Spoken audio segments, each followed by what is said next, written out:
Imagine you start a restaurant, and it's a very successful one, okay? You have just been acquired by a big shark of the industry, and you have the budget for your next venture, because that first restaurant, it will become one of the best in the world, one of the top selling in the world. You dream big and you want to have a second restaurant, an even better one at a better location. Your second restaurant is fantastic, ambitious, a game changer, very successful. So, after some years pass, you're ready for your third restaurant, and yes, that's very good too.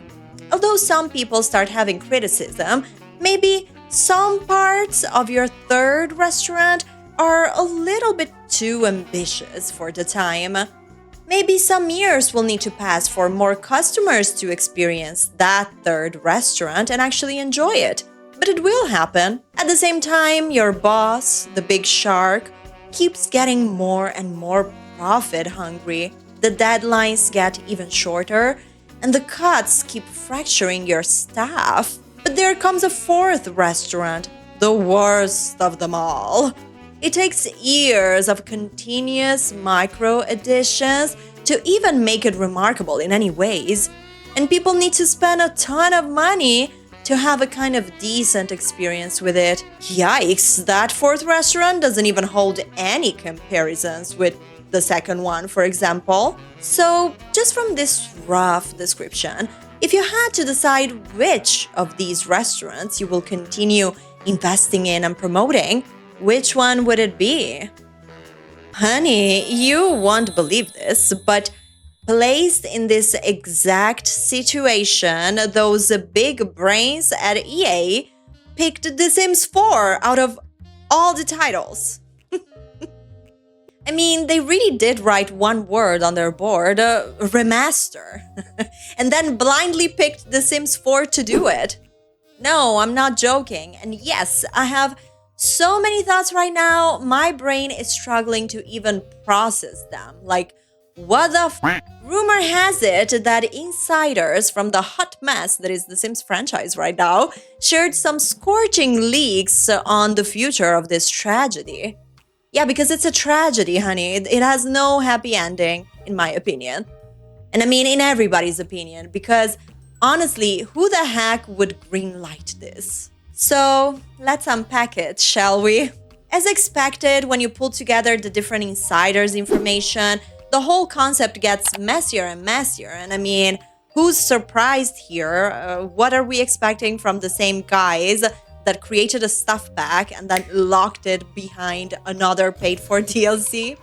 Also, who's having Project Olympus PTSD? Yeah, I know, same. Let me know in the comments. So if you patch together the different statements, this is the picture that you get. So when it comes to The Sims 4, their intention is to roll down the curtain. You know, they loudly showed their commitment to fixing bugs and all of that, and they also released their last expansion pack. You know, adventure awaits. But hold your wig, honey, because I know that one would think, oh, curtain roll. That means that maybe they're getting ready for a new start. Maybe, you know, The Sims 5, powered by a new engine, new ideas, new passion. I know, yeah. But that's not what they're cooking over there. Now, stay with me because this is where it gets odd. So remember Project Renee? Barely? Yeah, same. Project Renee is this side project that they are developing that is supposed to have a big focus on online multiplayer and awful aesthetics. We hadn't heard from her in a while, that's true, and some of us were hopeful that, you know, that maybe she went and kicked the bucket. But nah. Project Renee is actually the heart of this matter because according to the leaks, quote, they're using elements from Project Renee and the large-scale update for The Sims 4 that they originally wanted to release, but then realized it would be easier to just make a separate new base game. So what they're planning over there is basically to make a The Sims 4 remastered or HD or whatever, you know, a new base game that is The Sims 4, just with better lighting and some gameplay from seasons and some gameplay from growing together. Quote, I guess for new players, Sims 4 being free but then having any meaningful content behind paywalls is a tough pill to swallow, whereas the new one is meant to have core things like seasons and milestones in it, plus more of a focus on the simulation outside of the household. I know what you're thinking, because yes, me too. This is some insane BS. This new Frankenstein will also have open neighborhood maps, which doesn't really mean the same kind of freedom that you get in The Sims 3, but it means less loading screen than what you get right now in The Sims 4. I mean, I guess, I don't know anything. I don't even know what we're talking about in here because this whole plan just sounds crazy to me. And going back to Project Renee for a second, I am confused there too because apparently the playtesting for it has people thinking that they are kind of testing the two things together, as in Project Renee might host The Sims 4 Reloaded, Remastered, or whatever. From the Sims community, quote, the playtest called Live Together is focusing solely on new mini-games and ability to play The Sims Project Renee with other people online. The conversation on Twitter sparked rumors that The Sims Project Renee will be more than just a multiplayer spin-off, and it will include other Sims games such as The Sims 4 to its roster. Excuse me, what? I don't really know if it's like my brain and it's too old to understand the concept here, but I also just think that if you can't easily explain the concept in one sentence, then maybe the concept ain't that good. Also, are we all suffering from collective amnesia and forgot about how at the beginning of this year they re-released The Sims 1 and The Sims 2, having people think that they were remastered versions when they were not?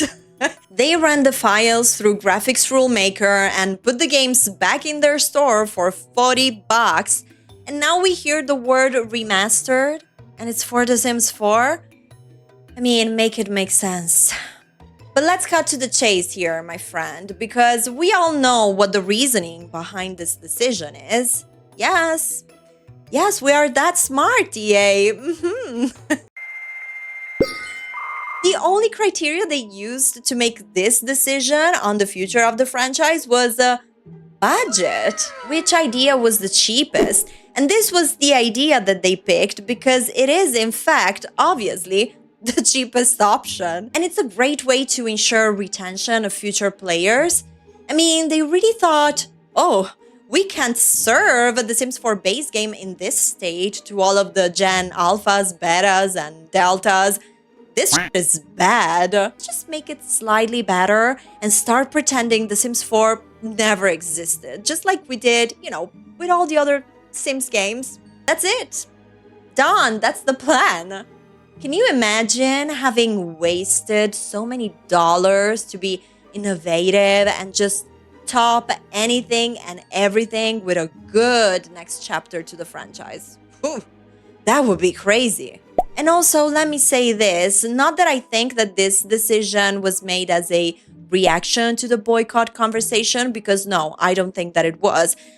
I do think that they've been, in fact, planning this at least since the beginning of this year. But I like to think that there was a note, somewhere in their meeting transcripts or whatever that mentioned how making a The Sims 4 Remastered will be a clean slate for all the future generations of players. I mean, this new The Sims 4 Remastered Reloaded will probably come out in a world post-EA acquisition, ensuring that it won't have any strings attached from all the other conversation, I mean, it's just my opinion here, so again, let me know yours in the comments. It's just really baffling to me how EA is committed to lower the standards for everything, really. Investing more in reviving something that wasn't good enough to begin with. Is it so hard to grasp the idea that even reloaded, remastered, refactored The Sims 4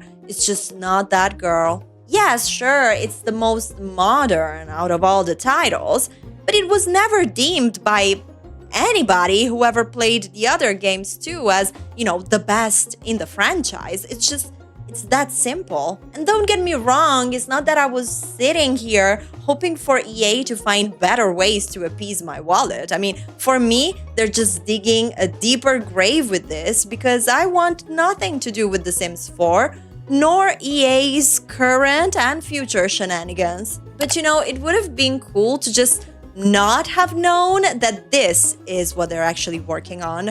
To still be able to think that we are not witnessing the Sims franchise's demise, to really come to terms with the fact that probably we will not see a new groundbreaking The Sims game in a very long time.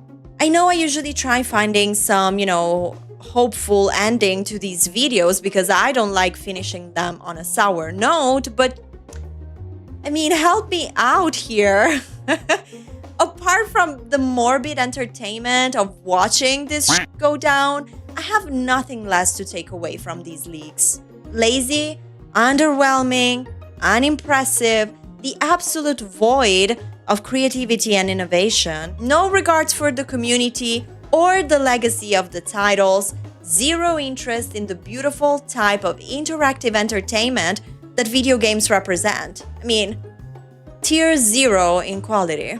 Now, the last thing that I want to say is this. Let's keep raising that flag, my dear drama friends, because, yeah, we are definitely not stopping. We're still boycotting EA.